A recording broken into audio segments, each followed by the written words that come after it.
Bom dia, então eu sou a Daniela. Eu não tinha me preparado para falar sobre mim, mas eu vi que todos estão falando, né, sobre si, sobre a sua formação.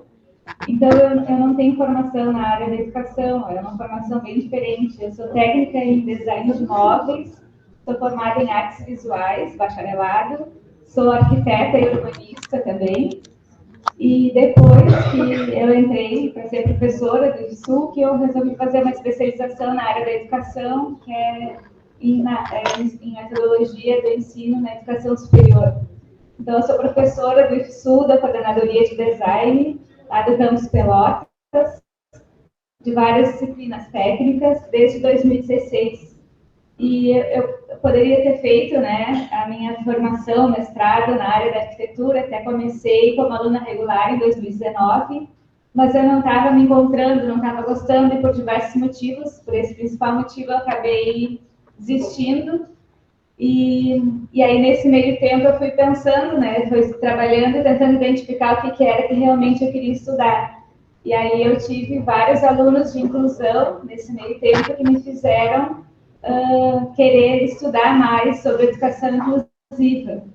Me fizeram chamar mais atenção, me chamaram mais atenção dessa temática da educação inclusiva.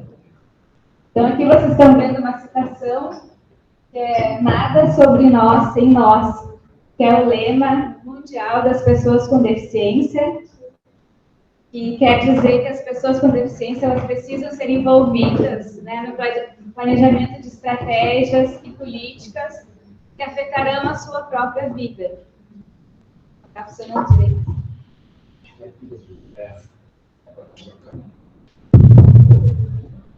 Então, melhorou, né? Então, como muitos já sabem, mas tem muita gente aqui que não me conhece, eu tenho deficiência auditiva, né, e severa, bilateral, congênita, e ela é progressiva, e eu uso 2 aparelhos auditivos, e mesmo assim eu tenho muita dificuldade para entender principalmente a fala, né, porque os sons eles se confundem, o meu aparelho ele ajuda, mas tem algumas sílabas, algumas consoantes que ele não consegue alcançar. Então, por exemplo, janela, panela, canela, Daniela, vou entender tudo a mesma coisa. Então, por isso eu preciso fazer leitura labial para complementar. E como vocês viram no semestre passado, como estava todo mundo de máscara, eu precisei utilizar as legendas, sentava no computador ali com as legendas, que foi como eu consegui acompanhar no semestre passado com as legendas do Meet. Então, é isso, né? Juntando esse meu interesse pela educação inclusiva com esses meus alunos de inclusão, mais as minhas próprias experiências de vida, que eu resolvi estudar, que eu vim parar aqui no mestrado, na linha de pesquisa Educação Especial e Inclusão Escolar com Raimundo.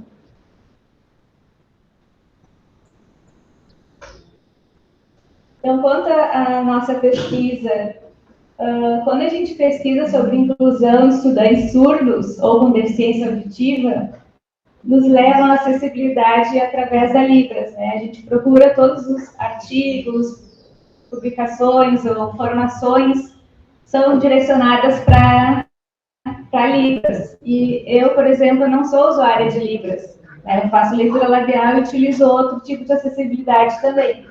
É preciso entender que a diversidade da surdez ela é enorme, né? Nem todos eles são beneficiados pela presença do intérprete de Libras. Então, existem sujeitos que são chamados de surdos oralizados, ou com deficiência auditiva, ou ensurdecidos também, que a gente chama, que eles utilizam ou não as tecnologias auditivas para ouvir. No caso, eu utilizo aparelho auditivo, tem os que utilizam implante coclear, tem os que não utilizam nada também. E eles fazem uso da leitura labial ou não, e também tem uns que perderam, de repente, não se acostumaram a fazer leitura labial, e não são fluentes em Libras, e apesar disso, eles também precisam de acessibilidade, de estratégias didático-pedagógicas, né, de atendimento educacional especializado, para que a inclusão seja efetiva, para que eles tenham desenvolvimento educacional e equidade com os demais. Então, a deficiência auditiva, ela pode ter um grande impacto na vida social dos indivíduos, ou grandes consequências caso não seja dada devida atenção. E frente a esses problemas, na perspectiva da educação inclusiva, a fim de que se possa favorecer o melhor desempenho social desses sujeitos, percebe-se, né, a necessidade de pesquisar e responder quais as estratégias que podem potencializar o ensino dos alunos surdos oralizados na educação profissional tecnológica do IFSU. Quanto à fundamentação teórica, a princípio ela está dividida em 4 capítulos. O primeiro capítulo ele já está finalizado, que foram breves análises das discussões teóricas acerca da inclusão escolar no Brasil, desde a década de 70 até os dias atuais, porque quando a gente vai fazer, né, uma pesquisa na área de inclusão, é preciso que a gente entenda essa parte histórica, que a inclusão sofreu desde a década de 70. No caso, naquela época não era chamada de inclusão, né? Então, eu trato aqui nos conceitos de integração, primeiro exclusão, porque para existir inclusão tinha que existir a exclusão. Então, eu tratei aqui os conceitos de exclusão, integração, normalidade, normalização, como um breve histórico, né, que é bem grande, mas eu tive que tentar resumir. Esse capítulo já está finalizado. No capítulo 2, está sendo feita a revisão sistemática da literatura para identificar as pesquisas sobre estratégias de ensino aos estudantes surdos oralizados, né, e para identificar o estado da arte, para identificar as lacunas também. Está sendo finalizada, ainda não terminamos. E no capítulo 3 está sendo feito um resgate histórico sobre tecnologias. Então, a gente vai pesquisar conceitos de tecnologia educacional, tecnologias assistivas, para chegar nas tecnologias específicas para pessoas para surdos oralizados, né? E no capítulo 4, que a gente ainda não conseguiu chegar, que eu não queria ficar muito distante da minha área de formação básica, eu queria incluir contribuições da arquitetura e do design de interiores para, por exemplo, melhoramentos acústicos de sala de aula, que isso é importante não só para quem tem deficiência auditiva, mas para todos os alunos, para poderem entender melhor, né?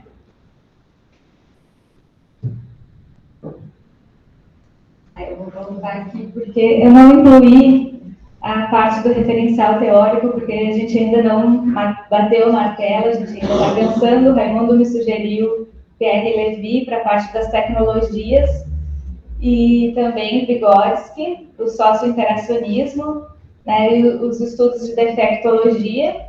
Os estudos de Vygotsky, eles são baseados no potencial da pessoa e não em seus defeitos, né, e na compreensão de que as limitações, elas são diretamente ligadas ao meio cultural e social e construídas em função de um modelo de normalidade, que geram as barreiras físicas, atitudinais, educacionais, que impedem a efetiva participação da pessoa com deficiência nos espaços sociais e culturais. Então, para Vygotsky, é o meio social e os estímulos recebidos que proporcionam o desenvolvimento do indivíduo. Então, acho que vai ser mais ou menos por essa linha. O objetivo geral é pesquisar e encontrar as melhores estratégias pedagógicas para potencializar o ensino dos alunos surdos oralizados ou com deficiência auditiva e consolidar as estratégias identificadas nessa pesquisa em forma de um e-book destinado aos atuais e futuros servidores que atuam com os estudantes público-alvo da pesquisa. Os objetivos específicos: revisar o estado da arte, que já está sendo feito, definir as bases técnicas e teóricas do trabalho, que é buscar os referenciais bibliográficos, alguns já estão definidos, né? E os teóricos, que a gente ainda está pesquisando, e os metodológicos, que ainda não está muito bem definido. Realizar um levantamento sobre a existência de surdos oralizados nos institutos federais. Por enquanto, a gente só tem do IFSU, A gente ainda não definiu a abrangência, se vai ser de todo o Rio Grande do Sul. Pesquisar estratégias para quebras de barreiras para alunos surdos oralizados, isso com a revisão de literatura, e também a gente ainda não definiu se a gente vai fazer pesquisa diretamente com os estudantes, e desenvolver um documento com recomendações sobre acessibilidade para pessoas surdas oralizadas e não usuárias de Libras.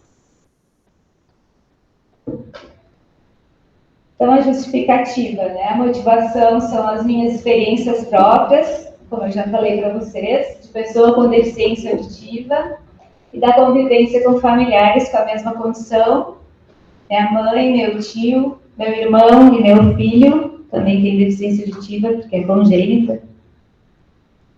E, além disso, né, eu fui professora de 2 alunos com deficiência auditiva, que eles me fizeram voltar ao passado, me fizeram reviver, né, tudo que eu vivi como aluna, as dificuldades que eu encontrei durante o tempo de aluna, então me fizeram querer buscar, né, estratégias para que eles pudessem ser realmente incluídos, para que eles pudessem entender tudo que estava sendo dito em aula. E então foi mais esse motivo. E também as inquietações resultantes de um curso de capacitação para professores voltado para a educação inclusiva, foi em 2020, durante a pandemia, e o tema deficiência auditiva ele tratou exclusivamente dos alunos surdos sinalizados, aqueles que se comunicam por Libras, e excluiu totalmente os alunos surdos oralizados. Então, isso me fez pensar bastante, refletir, né, que estava precisando de algo nessa área, estava precisando que os surdos oralizados, os deficientes auditivos também fizessem parte dessas formações. Então, apesar de utilizarmos tecnologias auditivas, a gente não ouve normalmente, né? Precisamos de estratégias de acessibilidade para facilitar o entendimento e a comunicação, principalmente se as bocas estiverem tapadas por máscaras, ou em locais ruidosos, ou em locais em que todos falam ao mesmo tempo.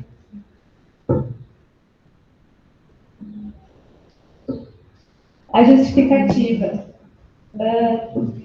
Apesar não existem boatos, né, de que, não sei, até depois eu quero conversar bastante, de que existem 10 milhões de surdos no Brasil, não sei se já ouviu falar, Tânia. Só que esses dados eu pesquisei a fundo e eles são equivocados, foi uma pesquisa mais antiga. Então, eu trouxe para vocês a pesquisa da Pesquisa Nacional de Saúde, do IBGE, de 2019. Então, os dados de 2019, no Brasil, a gente tem 2,3 milhões de pessoas que possuem alguma dificuldade para ouvir ou não conseguem ouvir de modo algum. E dentre essas pessoas, esse foi o primeiro ano, 2019, que eles pesquisaram a quantidade de pessoas que se comunicam por Libras, que sabem usar Libras, dentre essas pessoas que têm dificuldade para ouvir. E é uma minoria que sabe usar Libras. Eu sei o quanto a Libras é importante para esses que não conseguem fazer leitura labial, que não conseguem ouvir com tecnologias, super importante, seria muito importante que todos soubessem se comunicar também com esses surdos que não se comunicam, os surdos sinalizados, extremamente importante. Só que também é importante pensar que existem essas pessoas que não sabem Libras, né? Porque quando eu digo que eu tenho deficiência auditiva, por exemplo, eles me perguntam se eu preciso de um intérprete de Libras. E eu não entendo, né? Eu já tentei fazer cursos, mas como eu não tinha uma convivência diária com pessoas surdas que se comunicam por Libras, eu acabava esquecendo. Então, eu não consegui dar continuidade a isso. A gente sempre prefere a nossa língua materna. A minha língua materna é o português falado. Então, os surdos que não conseguiram aprender o português falado, a língua materna deles é a Libras. Então, é importante que eles tenham um intérprete de Libras também. Mas eu queria justificar, então, a relevância desse trabalho com isso, que é uma minoria desses que têm dificuldade para ouvir, é uma minoria que sabe Libras. Então, temos bastante pessoas que precisam de outro tipo de acessibilidade. Aqui tem um gráfico que mostra, aqui no primeiro, né, as pessoas que têm alguma dificuldade, Depois, os que têm muita dificuldade para ouvir e os que não conseguem ouvir de modo algum. A parte escura é a proporção dos que sabem utilizar Libras, os que usam Libras. Então, a gente está pensando no IFSU, quantos que estão matriculados, né, nos institutos federais. Por enquanto, a gente tem os dados apenas do IFSU. A gente ainda não sabe qual é a abrangência que a gente vai pesquisar dos alunos com deficiência auditiva, autodeclarados, porque tem ainda os que não se autodeclaram, né? E eu consegui essa tabela graças à Tânia, que a Tânia é do NAPNE, do IFSU, e aqui está separado por campos quantos têm deficiência auditiva. Está separado surdez, são surdos que usam Libras, e deficiência auditiva, que são os que não utilizam Libras. A gente tem 12 no IFSU, 12 alunos. Então, a metodologia pós-quantitativa, que a gente ainda está definindo a abrangência, se a gente vai avançar para descobrir, né, nos outros IFs a quantidade. A ideia é relatar, né, eu tenho essa dúvida, tá? Então, eu coloquei aqui para trazer para vocês me ajudarem a decidir. A dúvida é entre A ou B, ou os dois. O que seria o A? Relatar as minhas próprias experiências como estudante, professora com deficiência auditiva, através de uma metodologia chamada autoetnografia, tá? O que seria que eu iria falar? Eu iria relatar as minhas experiências como estudante, professora com deficiência auditiva, que faz parte de um grupo social minoritário, específico de pessoas com algum grau de surdez, que são oralizadas, que usam ou não tecnologia para ouvir, usam a memória para escrever, usaram a memória para escrever as minhas próprias experiências de vida, as barreiras que eu encontrei no ambiente escolar, no passado e no presente, e as estratégias para superar, derrubar essas barreiras. Seriam exemplos de escrita que eu traria para a pesquisa através dessa metodologia que ela não é muito conhecida, a autoetnografia. Ou faria algo mais tradicional ali, a letra B, que eu iria relatar as experiências de outros alunos, no caso do IFSU, Campos Pelotas, ou aqui do KVG, né, que também tem, com a mesma característica, com metodologia ainda indeterminada, que seria questionários, né? Seria um método mais tradicional, questionário tanto para os alunos como para os professores que lidam com esses alunos. E conhecer, né, o contexto desses alunos, o contexto da instituição, o que fazem para quebrar as barreiras, né? Quais são as estratégias que eles utilizam para entender melhor, para se comunicar melhor.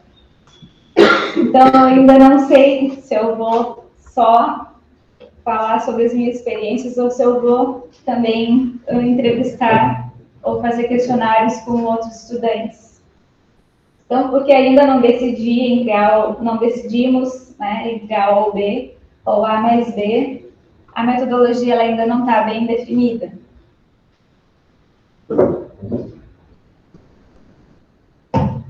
Então, o produto educacional, que seriam os resultados esperados, é reunir essas melhores estratégias pedagógicas para potencializar o ensino dos alunos com surdez oralizados em um e-book para orientar os próprios estudantes, público-alvo da pesquisa, para que eles tenham autonomia na sua própria aprendizagem, para que eles entendam a importância do querer aprender, que faz muita diferença, né?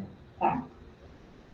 E esse e-book também para as instituições, para criarem políticas para facilitar o ensino e a aprendizagem desse público-alvo, os professores para adotarem estratégias levando em consideração os recursos tecnológicos, aos servidores a terem uma comunicação mais efetiva com esses estudantes e também para os colegas para ensinar como conviver com essa diferença.